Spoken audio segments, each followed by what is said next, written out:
The broadcast is now starting. All attendees are in listen-only mode. Hi, my name is Beverly Bolnick, National Sales Manager at NMP, and I would like to welcome you to National Mortgage Professional Magazine's webinar titled Mortgage Fraud Today, sponsored and presented by American Financial Resources. I would like to thank all of our webinar attendees for taking the time out of their busy days for this very valuable and informative webinar on our ongoing series of webinars. Today's webinar will be conducted by Don Efforts, Vice President of Fraud Risk Management at Data Verify, and Jim Melcher, Vice President of AFR Wholesale. Don Efforts is the Vice President of Fraud Risk Management at Data Verify. He possesses extensive experience with mortgage fraud detection, prevention, and forensic audit, including working knowledge of web-based automated detection solutions. Don currently manages a team of seasoned mortgage and fraud professionals who are responsible for assisting with client product understanding, training, customization, and product enhancement. Don's career spans over 20 years of applied expertise and has published several articles concerning mortgage fraud issues. Jim Melcher is the Vice President of AFR Wholesale, a division of American Financial Resources. Jim's remit includes leading AFR Wholesale's nationwide professional sales organization. Prior to accepting his role in support of AFR Wholesale's strategic growth plans, Mr. Melcher led sales and marketing organizations in both Fortune 100, midsize, and startup ventures. If you have questions during the webinar, please be sure to send them via the Questions tab on your GoToWebinar console, and we will try to answer as many questions as possible at the end of the webinar. Also, we'll be sending out the PowerPoint presentation and a link to the recording of the webinar to all webinar registrants tomorrow for your future reference. So if you miss anything, if you forget to take notes, or if you know someone who registered but are not able to make the webinar, they'll still be able to access it. So before we get started, we just wanted to ask a poll question of the audience. So I'm going to put that up on your screen right now, and if you could take a minute to answer it. The question is, do you think you have a pretty good handle on the mortgage fraud red flags and what to do when you see them? Answer yes or no. I'll give you a few seconds to answer.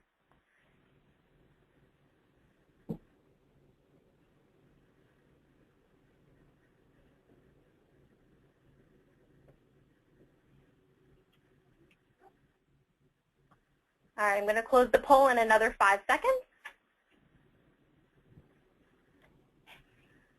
Okay, and I will show the results now.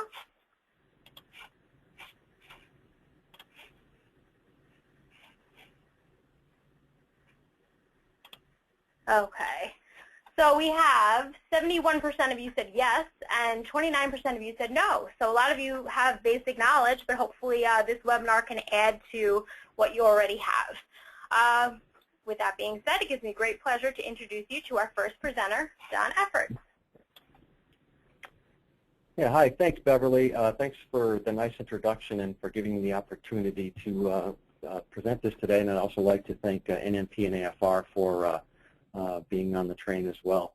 As Beverly mentioned, my name is Don Efforts. I'm with Data Verify, and I'm going to take you through some of the basics around mortgage fraud today. And so on the screen now, we're going to be talking about what exactly is mortgage fraud on a fairly basic level.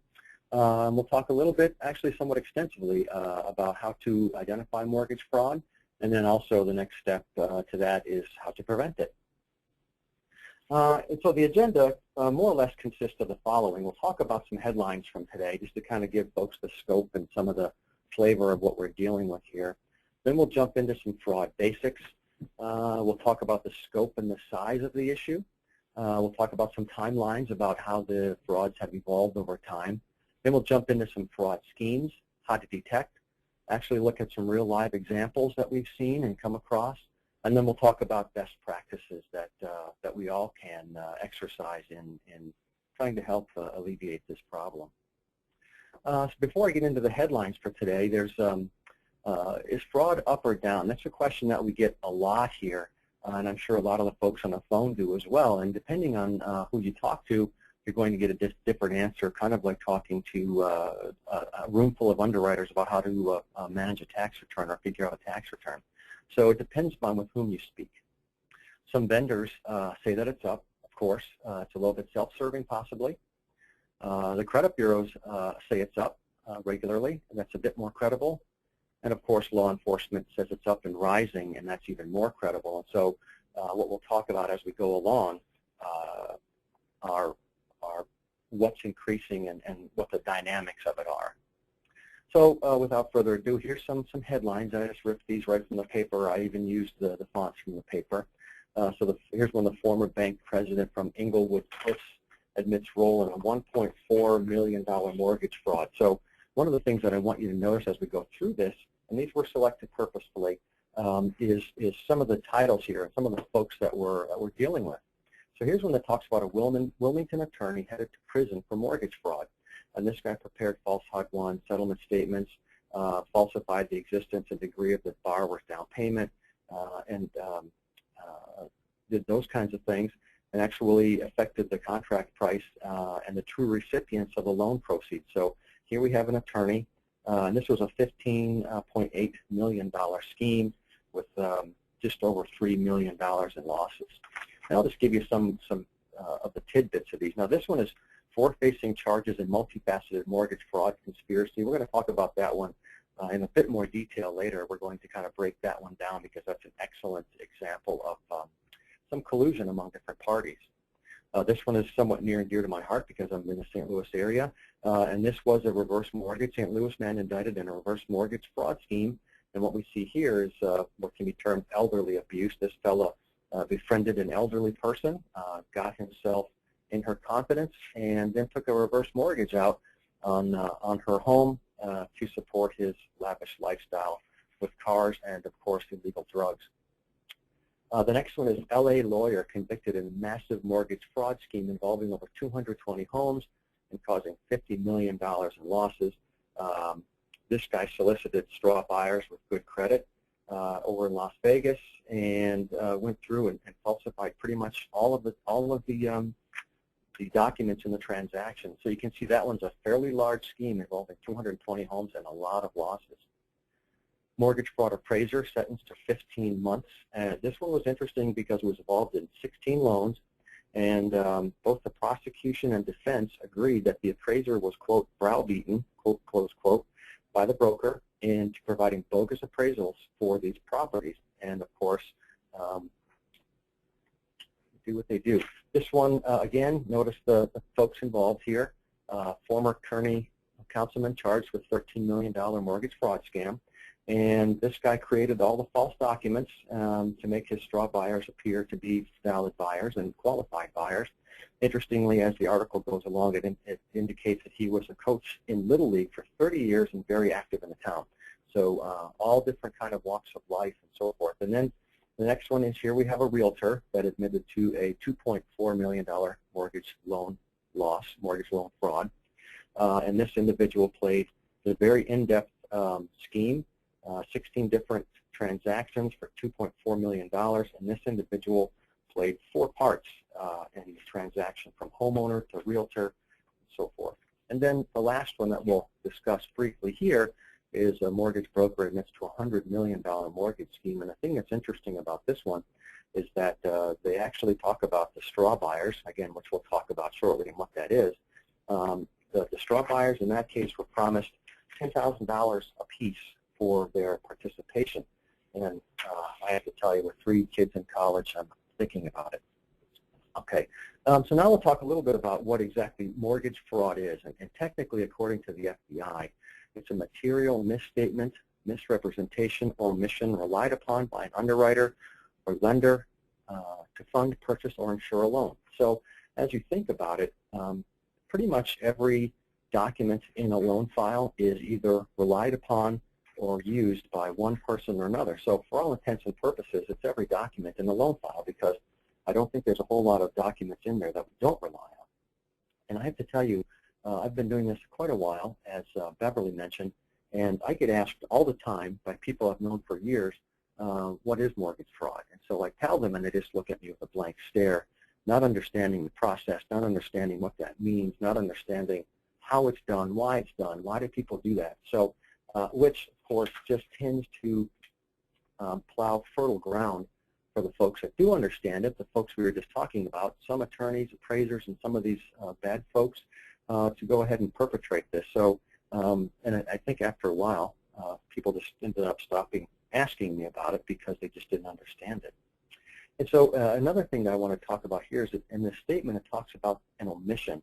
And my experience has been from doing this for some time is that if a person along the mortgage file production stream, be that the opener, the processor, underwriter, whomever, sees something that they think might be questionable and it will be relied upon and does not raise their hand, it's very likely the next person along that stream, like the processor to the underwriter, will not get that same feeling or will not see that same thing. So if that person does not raise their hand and dig into or pull that thread, it's likely the next person will not see it at all, and the fraud will be perpetuated on down the line. So that's certainly been my experience.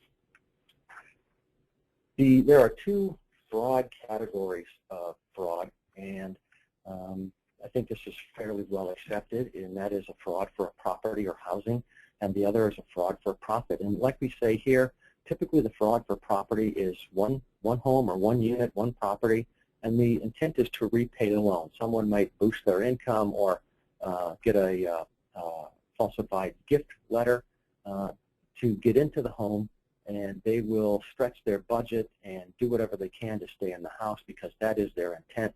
They wanted a little bit more house than they can afford, or a better school district and what have you, so they'll stretch a little bit to get into that house. But their goal and full intent is to make the payments and stay in that house and live there a long time and enjoy it.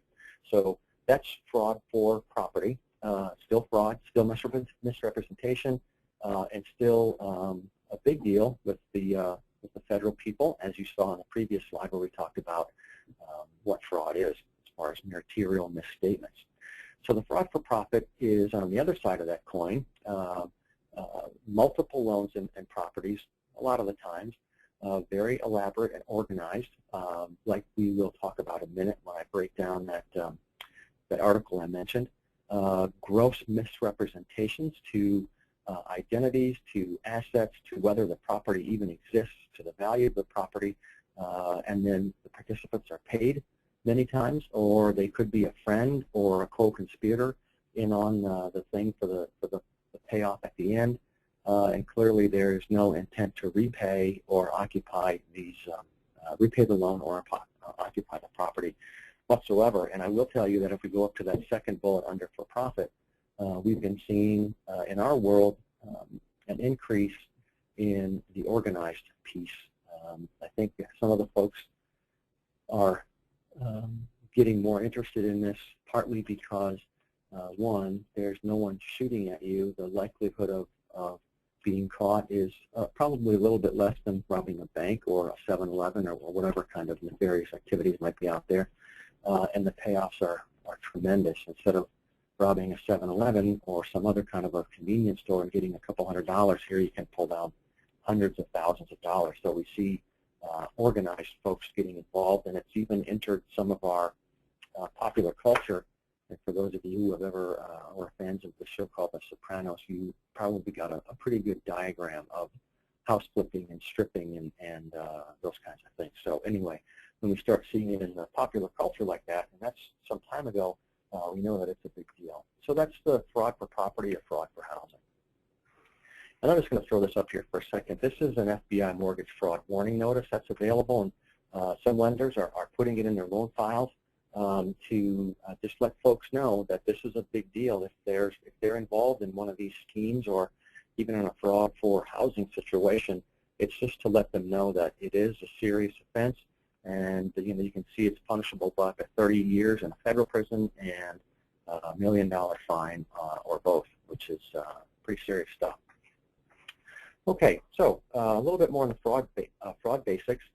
There are different areas of fraud, and these are some of the concentrations, and this came from the FHA Office of the Inspector General, and we can see the origination was somewhere around 59%, and again, depending on with whom you speak and whose numbers you look at, these numbers are going to slide around a little bit, but you get the general idea. And the issue with this slide in particular I'd like you to pay attention to is that probably when this all got started, and even as recent as 10 or 15 years ago, that originations number was moving closer to 100%. But now, as you can see, it's slid over to what might be considered more servicing functions to foreclosure rescue and short sales, and then the real estate owned and where insiders are involved and who have been involved in since the beginning. But you can see that again, the shift is really away from originations and into the servicing areas, which again makes me a little bit nervous. Okay, so the next question is, before we go any further, do you have fraud in your organization? How do you know? And one of the questions that I've come across a lot, and again, I'll touch on this in just a little bit more, is if you say you know you don't have fraud in your organization, I would ask the question, how do you know? And then go through that discussion. And if you think you don't, you need to get a little bit more sure of it, because knowing is better than thinking. And knowing is being able to take action and do some of the things that we'll be talking about here shortly. So do you have fraud in your organization? And then how do you know that? And how do you quantify that? Maslow had the hierarchy of needs, and I have Don's hierarchy of fraud awareness. And we see this kind of, it's a little bit tongue-in-cheek, but we do see this as we go along. And so the first one is denial, and that kind of goes back to the statement I just said is we don't have fraud in our organization, and that's just not mortgage companies. That's accountant firms and smoothie shops and whatever kind of operation there is where there's money changing hands. There's an aspect of denial that says no, we don't have that. Second one might be anger, to say, gosh, we got stung. Somebody took advantage of us, and that kind of makes me mad. And the next one is bargaining, and that might be, well, maybe if we do X, Y, and Z, if we ask Sally to look at the questionable loans, maybe we can make this better, and maybe that's the only time we're ever going to get stung. And then the next stage might be something like depression that says, gosh, we really might have a problem, and I don't know what we're going to do about it. And then the only point at which we can begin to make strides against this and better protect ourselves is an acceptance. And I kind of hate to say that, but I think everybody knows that fraud is out there. From the articles that I mentioned earlier, you can see the kind of folks that are involved, and that's not the only folks that are involved. It's people that outside of the arena as well. But once you get to that acceptance phase, you can say, okay, it's out there. It's just a matter of time before we're affected. If we haven't been affected already, how do we address it? What do we do? Okay, so we're going to step through some of those things right now. What is fraud? Again, that's the age-old question. So origination fraud is really falsifying financial documents, and that can be any of these listed here, and that's the income. And this is the one that I explain to most folks when they ask me what mortgage fraud is, and that's, you can tell a story about, you can boost your income, you can say you have a different title, you can say you've been there longer than you really have been, and you can also say you work for a company where you really don't. And so, whether you're you might be the bottle washer down on at the Anheuser-Busch brewery here in St. Louis, but on your mortgage loan application, you're going to put that you're the line manager, and you're going to boost your income a little bit. And so that's what we're talking about there. And the same thing goes for assets, and that's boosting your assets, making it look like you have more than you do. And jumping down to the bottom of the page here, the dough for a day, that's where people out in the world have money to lend you so you can make your bank statements nice and fat. If the folks involved in the fraud don't want to completely falsify the bank statements, they can do this dough for a day where they dump it into the account, leave it sit there for 2 or 3 months, get it seasoned, pull the bank statements out, and then once that's all done, the money goes back out and there's a fee paid. So assets. Liabilities are the same way. There might be an opportunity where you don't disclose that you have a new car payment and what have you, and that can be mortgages as well, and we see that an awful lot. We already talked about employment, and there's rent, and then there's occupancy. And some people might not know that when you say you're going to occupy, or when the applicant says they're going to occupy the subject property as a primary residence, the lender takes action based on that and every other statement that's made on that application. And what they do is they push it down a certain path if it's a primary, and they push it down a second path or a different path if it's a second home or an investment property. So those are important. And occupancy is something that we see an awful lot in our world. So we'll talk now about the timeline and how this has changed. And I think we have some interest, and one of the things that we get asked a lot as a company is, what's the latest? But we'll just take a step back and we talk about the early days when folks first started figuring out that they could do some of these things and pull this money out. There were forged documents all over the place. There were some alliances or collusion among perpetrators, but it wasn't anywhere near as organized as it can be now. The techniques were somewhat crude, and by that I mean folks used to cut and paste literally with a scissor and tape or paste and assemble these documents, and they used to use a thing called whiteout, and there's probably a whole bunch of people on the phone that don't even know what that is. But suffice to say that if those techniques were used, it was easier for the lender or whomever to pick up on the fraud because there would be shadows and the front would be different and it wouldn't be lined up quite right. And so the methods were somewhat crude.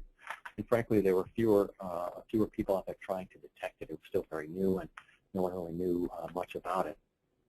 And again, so in the recent past, there were stated loans. And so there were fewer forgeries because, frankly, you didn't need them.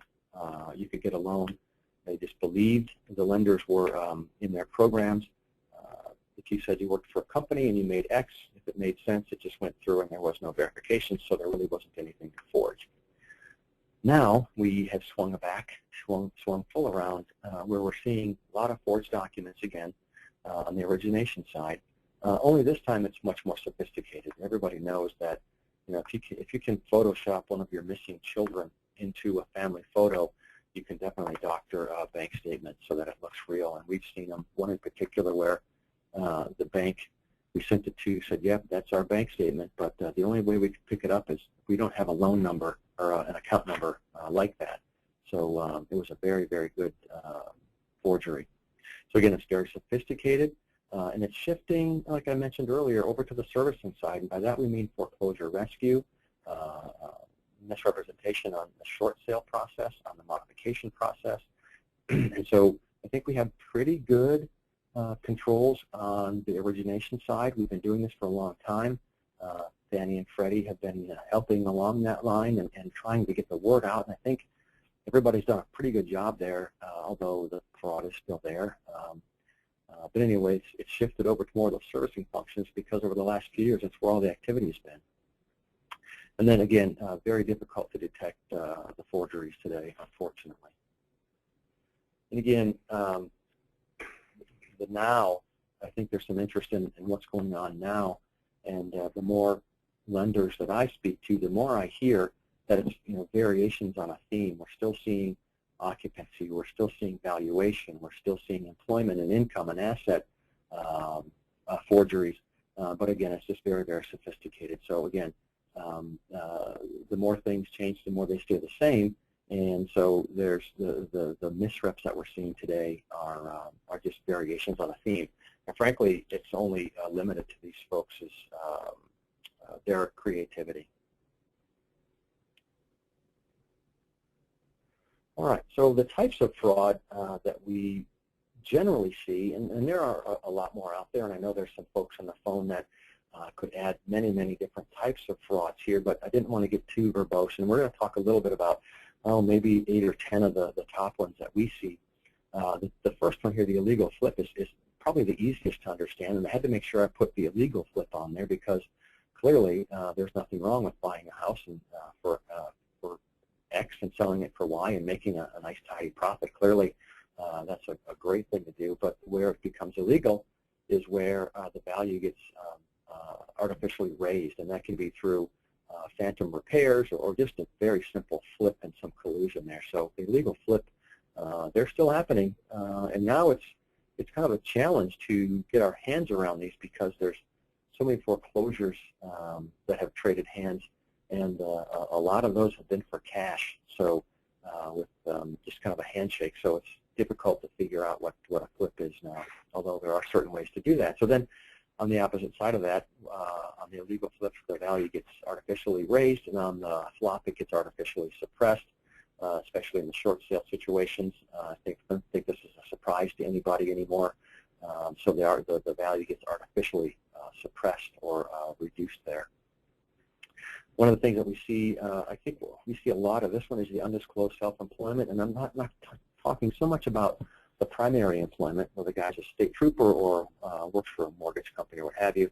It's more on the second job side, where they have side businesses. He works for X, Y, and Z, and on the side he has a deck building business or whatever it might be. But we see an awful lot of that undisclosed self-employment. And the same goes for undisclosed debt. Through the repurchases and all the things that have been going on for the past 7 or 8 or 9 years, we know there was an awful lot of undisclosed debt. And that is, again, trying to hide things from the lender to make the origination process go better. And that can be suppressing a mortgage loan. If you're applying for what you say is a primary and you have another property out there that might better serve as your primary, that if you can suppress that, or if it can be suppressed, the lender is more likely to believe that the one subject transaction is a purchase of a primary. So undisclosed debt is a pretty big deal, mostly on the mortgage side, but also on the other debt side, new car payments, those kind of things. We talked a little bit about occupancy before, so I'm not going to go into that. Valuation is pretty straightforward. In most of these fraud schemes, we have to have a valuation issue. Otherwise, there's no money to extract, so we have to have a valuation change in order to make that work. And of course, ID theft is a huge deal with these millions and millions and tens of millions of breaches of consumers' personal information. We can imagine that ID theft is running rampant, and it's a huge deal. I mentioned a second ago about the flop and the short sale, and there's all kinds of different opportunities for misrepresentation on a short sale, the most significant of which is the value. And not that long ago, we were working with a lender who had just come to us, and they had lost $260,000 on one deal. Now, that was a California home, but that's a lot of money to lose on one deal. Another one we see, and we don't see this so much anymore, but we did see an awful lot of it, was the builder bailout, and that is where the builder is actively involved, and he needs to move the inventory, and so he uses employees and friends and relatives to act as straw buyers and move those properties. Next is the straw buyer, and that's where an individual is paid as part of the collusion to provide their good credit or their marginal credit, indicating they're going to live in the property when they have no intention of doing that. So a straw buyer stands in that place and completes the transaction. And most of them, I don't think, realize that their credit is about to be ruined because there's no payments ever made on those properties. We talked briefly about the reverse mortgage, and so we'll go past that one. The other one is strategic default, and for all intents and purposes, that's when an individual can really afford to make the payments, but for one reason or another, they elect not to. So lots of different reasons for that, and there's a lot of folks out there in the world today that will help facilitate this. But again, that is a mortgage misrepresentation.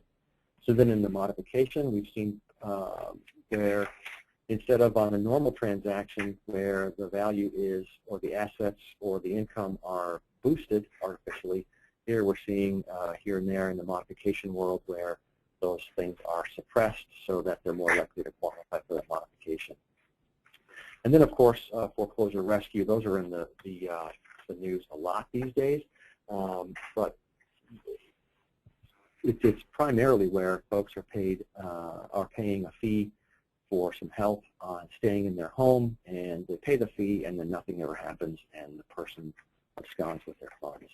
So those are the top issues that we see with some regularity. And I think, Bev, did you want to jump in here? Yep, we're going to do one more poll question just to see where everyone, if anyone has experienced fraud while working with mortgages. So the question is, have you ever witnessed or worked on a file that contained mortgage fraud?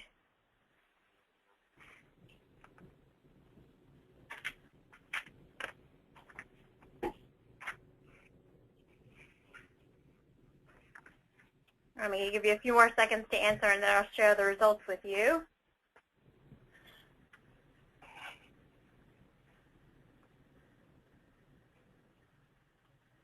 Okay, I'm going to close it up now and share. Unfortunately, 66% of the people said yes, and 34% said no. So it seems like there is a lot of fraud out there, unfortunately.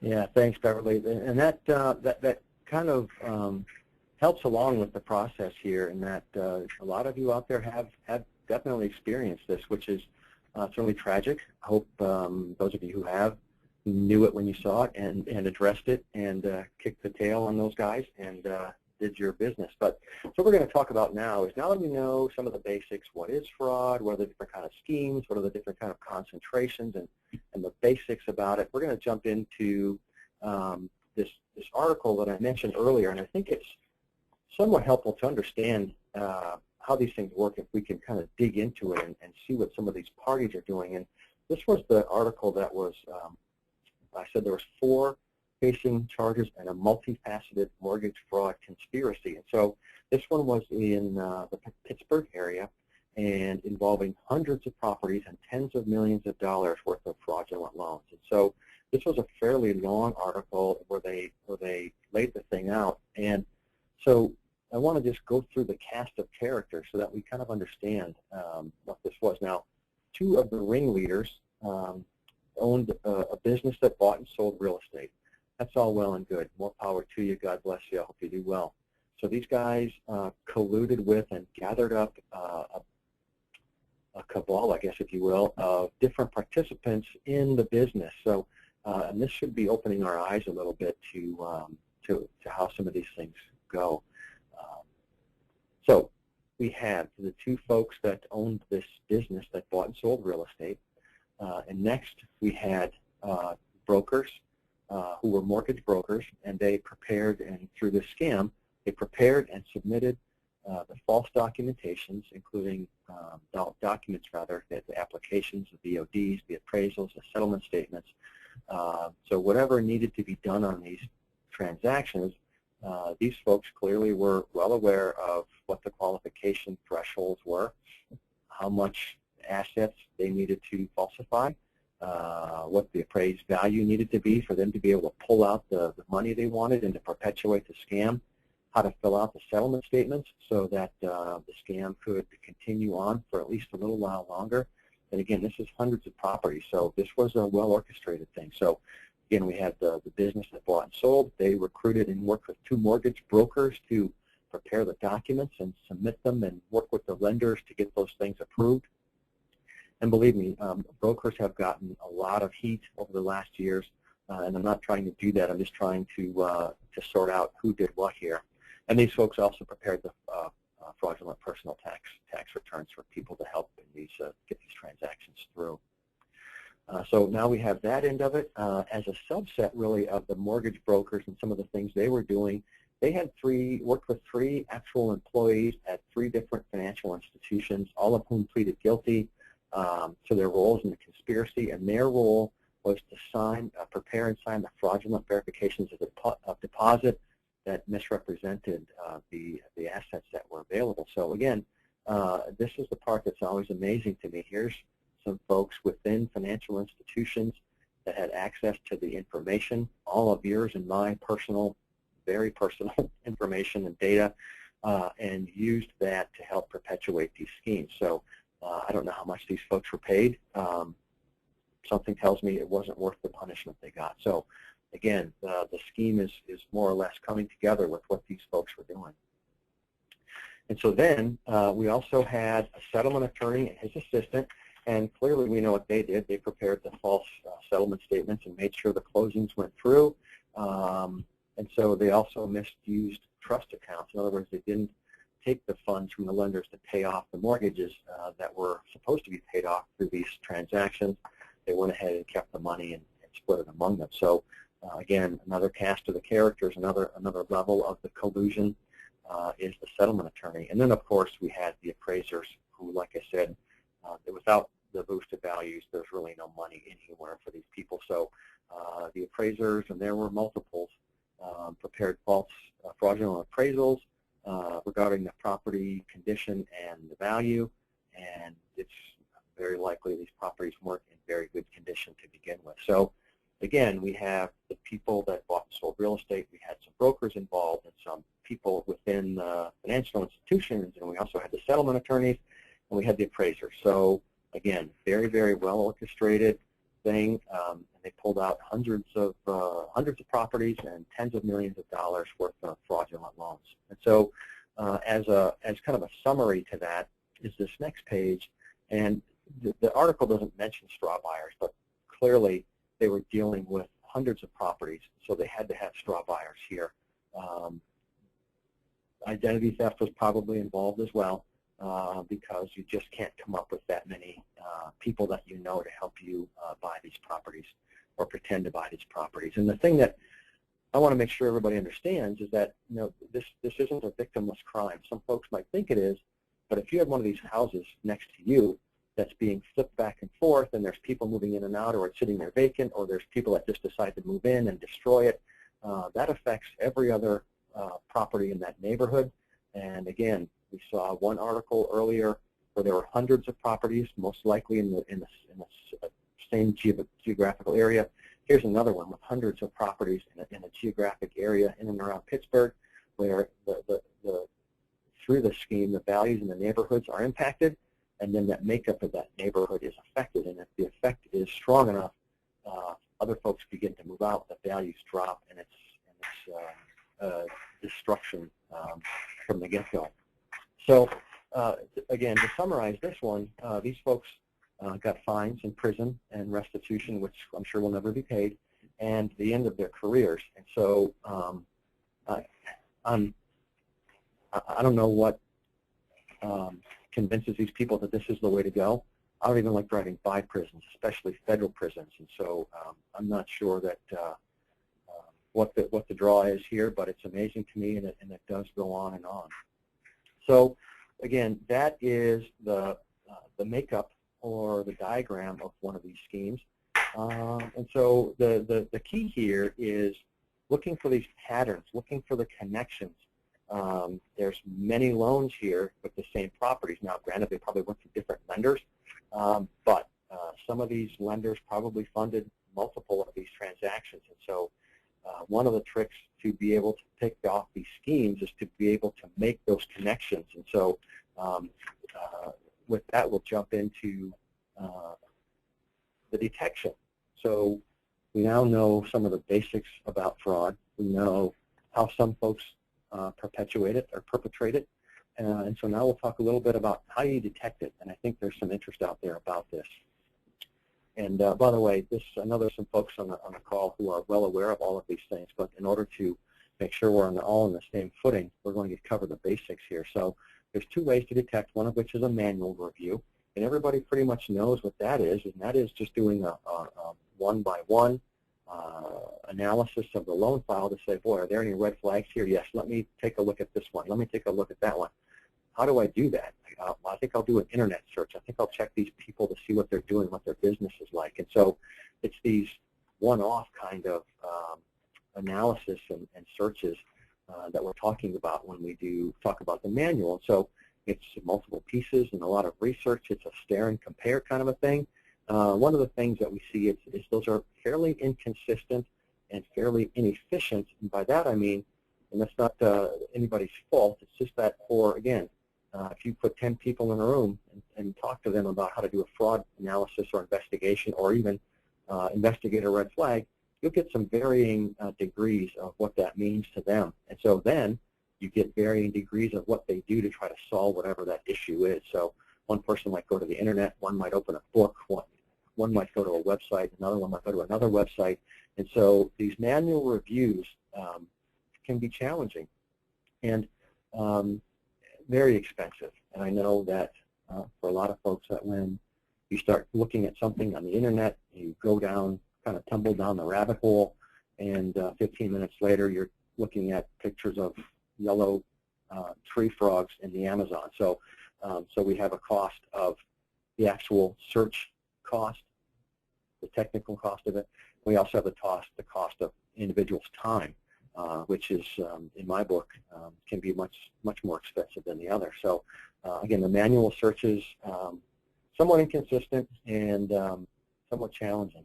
On the other side of the coin, we have the automated tools, one of which we offer here, and I think there's some folks on the phone that offer them as well.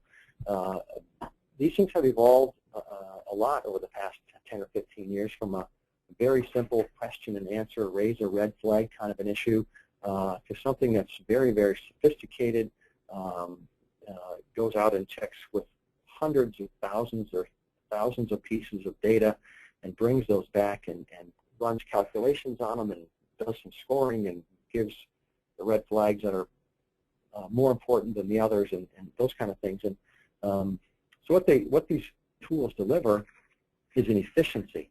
And by that I mean they combine all of the manual processes, or most of them, into one process, which can take 20 to 30 seconds and combine all those things into one. And so you also have a cost containment. So you have very strong efficiency, and then you have very good cost containment because there's no need to go out and search randomly on the internet looking for whatever you're trying to figure out. The other thing is a consistency factor. We talked a little bit about, on the manual processes and other processes, whatever they might be, you have different skill levels and different experience levels. So if I have a question about whether someone is really going to be living in this property, I have my own way of figuring that out, and Sally down the road might have a different way of figuring it out. And that breeds inconsistency, which gives the fraudsters an open door to try to figure out where those holes are and go ahead and take advantage of them. I call it, they knock on the door, and if the door is open to them in one way, shape, or form, Katie, bar the door, because it's going to be crazy. So anyway, on the automated tools, on the consistency, they're done the same way, same process, same things are checked every single day, whether it's the first day of the month, the last day of the month, it's Saturday, Sunday, New Year's Day, whenever it's run, the process is predetermined and the answers and the results are consistent. The other thing that's interesting too is it's the same across all users. So it kind of levels that playing field. It levels the playing field for the person who's relatively new to the process and for the person who's been there and has vast experience. It kind of it lets everyone share in that individual's experience. So it does add that level of consistency. And in today's world, I think we need that because these guys are really getting sophisticated. And just a little bit more about the automated tools. We talked about some risk mitigation platforms, and there were some questions about, how do we thwart these guys? How do we do this? And this is the way to do it. It's these tools and the solutions. They can check any number of things, do it very quickly and do it very efficiently, and they can check the identity. That doesn't make sense. Are you really talking to the person that you think you're talking to? Occupancy. Are they really going to live there? Is it likely that they're going to live there? Are they living where they say they're living, especially on a refinance? And we see that a lot of the time that's not true. They check on the employment. Does the employer exist? What's the telephone number for that employer? How long have they been in business? How many employees do they have? What's their annual revenue? Do you have one person who says he or she's a CEO making $3 million a year when the company's only been in business for 3 years and the total revenue is $3 million? Those kind of questions can be answered very, very quickly and in an efficient manner. But also checking the watch lists. There's myriad numbers of watch lists out there, including folks' internal watch lists where they have certain appraisers or whomever they don't want to do business with. So checking all of those individuals, all the loan participants, and by that I mean the seller of the property, the attorney, the closing agent, the buyer, the seller, all those different things need to be checked against those watch lists, and these automated tools do that very consistently, very quickly, all the same way every single time. And they also give you a nice look at the property and what's going on in that neighborhood, because sometimes just knowing about the property and relying on an appraiser who is 1,500 miles from your underwriter is a little bit scary. And then it combines all of those internet searches into one thing. And so I talked a minute ago about being able to kind of connect the dots and connect these folks, and the only chance we have of stopping them is to go ahead and be able to connect those dots. And however you do that, it needs to be done. And one of the ways to do that, the best way to do that, is through reporting. In other words, I ran 10,000 loans. I closed 10,000 loans last month. How many of those went into default in the first month? Okay, fine. How many of those had a combination of this realtor and that appraiser and that loan officer? Okay, fine. Well, you know, you can dig down through that and figure out which combinations of those parties are more likely to have bad loans and which combinations of parties are more likely to have good loans. And so, you know, it does really increase efficiency if you can leverage that. And the best way to do that is through reporting it. Standard reporting is good, and it allows the user to answer some of the questions themselves. Give me a report about, you know, geographics, or where the best scores are, where the lowest scores are, who is involved. And so it lets the user answer some of those questions themselves instead of waiting for somebody else to provide the data. And the next step is at least for us, is customized reporting. So I want to know, again, how many loans and what was the score and what were the issues on the transactions where these three people were involved. And that can be the underwriter, appraiser, whomever, and different combinations, and we have ways to do that. And that is critically important if we're going to pick off these folks that are perpetuating these hundreds of loans scams. And I'm just going to show you a couple of different things. One of the things that we do is we look at different combinations of the red flags. In other words, on a good loan, what combinations occur, and on bad loans, which combinations occur. And so what we do is we take, and lots of folks do this, is they take those groups and they say, gosh, these occur more frequently on the bad loans. Let's group these together, these red flags, and when they occur on a particular loan, let's take a real careful look at those. And so we develop what we call super conditions or super red flags to make those things really stand out and people pay attention to them. And here's another one that we talk about as far as, you know, big data. You hear a lot about big data. And this is a report that we do regularly about these different participants. When you have combinations of these different individuals, what happens? And so one client, we had 71,000 loans, and with all of their loan participants, there was about 3.5 billion different possible combinations. And what we were able to do through technology was to cook that down to something usable and searchable and dynamic. And then we could look at the participants with clear eyes and say, oh, yeah, when Don's involved with this appraiser and that, the loans are pretty good. But boy, when you change out Don for Sally, the scores are a little bit different. And what about if we change out the loan officer? Oh my, then the scores are different still. So it allows us to do that kind of analysis, connect those dots, and make those connections and keep close track of these guys. Okay, so now we're going to step into something that should be a little bit of fun, and it works a little bit better if I can see the faces in the audience. But we're going to look at some documents here, and you tell me if you can spot the fraud. Again, some of these are somewhat dated, but they're still real good examples. Here's the first one, a copy of a Social Security card. Some of you will know what the issue on this is immediately. Some will not. What happened on this one is the lender pulled on a thread. They had a red flag. Somebody raised their hand, and they said, gee, I think we might have an identity problem. Let me see, try to figure out if this is the person we think it is. And they went down their path. And what they did to try to solve that question was to ask for a copy of the Social Security card, and we see that a lot. But the issue is this one doesn't have a number on it. And so my contention is if you ask a fraudster for a document, they will send you that document. It won't be a real one, but it will be that document, whether it's a lease on a rental property or whatever it is, or a bank statement or a 401k statement. You'll get it, but it won't be the right one. It won't be the real one. So again, this one passed muster. This is an audit that we conducted. This was an actual document, a copy of a document in the file that got them past that identity issue, and the fraud was perpetrated. Here's another one. This is a perfectly fine W-2, and I know it's hard to see, but what I'm going to do is blow up part of it. And of course, I redacted all of the pertinent information about this individual.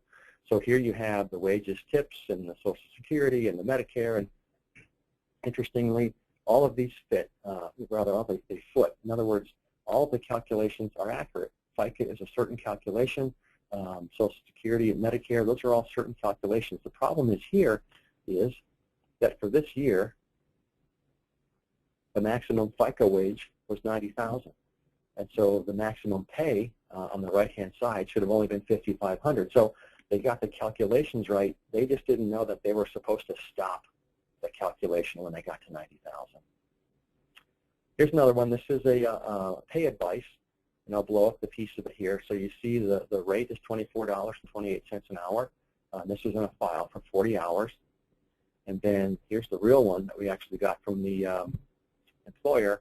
So instead of being $28 an hour, $24.28, the actual rate is 14, and hours instead of being 40 are 24. And interestingly, on the forgery, all the calculations are right. The FICA, the Medicare, all those things are fully accurate. So they did a good job on that one. This one kind of speaks for itself. This is just a deposit account. And you can see it's $82,000 for the average of the current, and then $79,000 for the average. Here we got back from the bank, so you can see the 150 and the 108.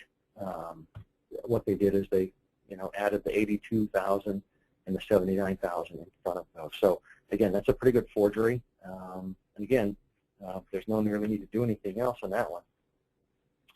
I will tell you that the law enforcement, in just about closing here, law enforcement is pretty serious about this. They have a big presence, and by that I mean the CFPB and the Office of Inspector General for FHA. Those folks, their role is protecting the consumer, and they take it very seriously. So, back in the day, when you saw one of these crazy deals, you just kind of elbow the person next to you and snicker a little bit. Well, I can tell you unequivocally those days are gone.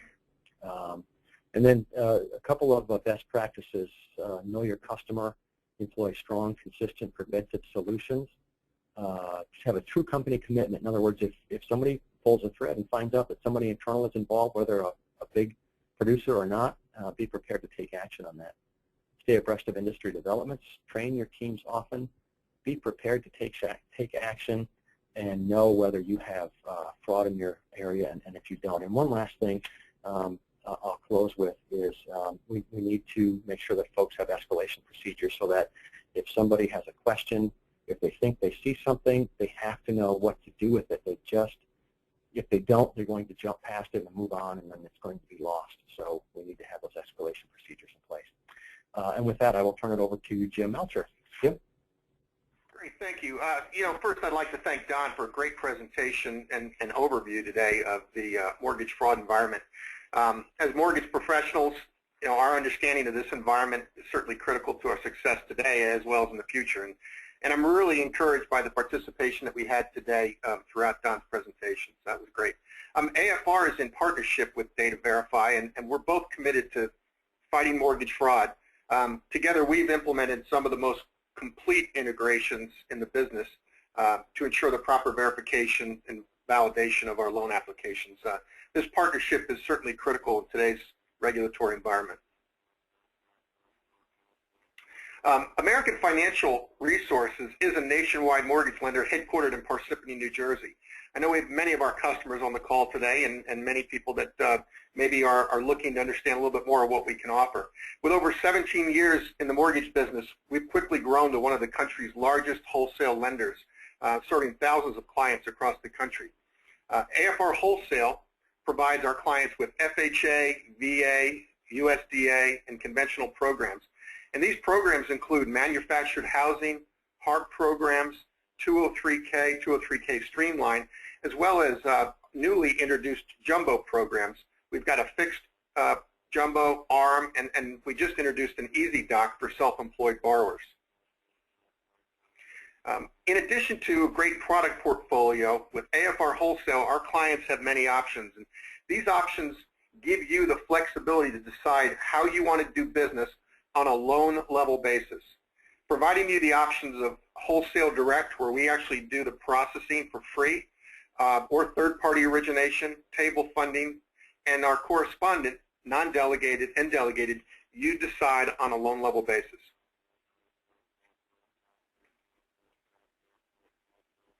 If you have any questions about our programs or becoming a partner with AFR Wholesale, the process is really easy. Our website at afrwholesale.com provides you links to our programs, our program guidelines, today's rates, our forms, our lock desk options, and our process for closing your loans. If you have immediate questions, simply click on the chat feature at the top right of the page, and you'll have access to industry experts that can answer your questions. We certainly appreciate you attending today's webinar, and we hope that you found it informative. By visiting our website under Resources, you'll find a link to AFR University. Here you'll find the opportunity to sign up for upcoming webinars that include our 203K, 203K Streamline, 203H, and our BA programs, as well as in-depth training on utilizing our loan origination systems. To date, we've had thousands of attendees for these webinars, and we have attributed our client education as a key to our mutual success. Again, we'd like to thank Data Verify for their partnership, and we thank our clients as well. Together, we can all help to eliminate mortgage fraud by working together, and we'd certainly like to thank you today for our presentation. With that, what I'd like to do is turn it back over to Beverly. Okay, thanks, Jim. We only have a few minutes left, so we're only going to be able to get to a few questions. But if our attendees have any questions that they want answered, please submit them through the questions field on your GoToWebinar. And even if we don't get to your question, we'll try to get back to you in the next few days. We'll have someone from AFR get back to you on that. So the first question that came in is, why is the old-fashioned or manual way of detection so expensive and inefficient? Sure. As we discussed, different folks bring different aspects and experience levels, good habits and bad, to that process, and so it tends to be inconsistent and relatively inefficient. Again, which leaves the door open to folks to exploit those differences.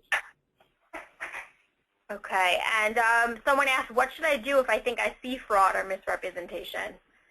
Yeah, that's a great question. I think that's the critical question of the day, and that, as we discussed at the end there, I think if you have that question, if you don't know what to do, see your manager or supervisor right away and see if you can help with one of these escalation processes and get that question where it needs to be immediately, because, again, if there isn't one and someone raises their hand and they don't know what to do next, the opportunity could be lost.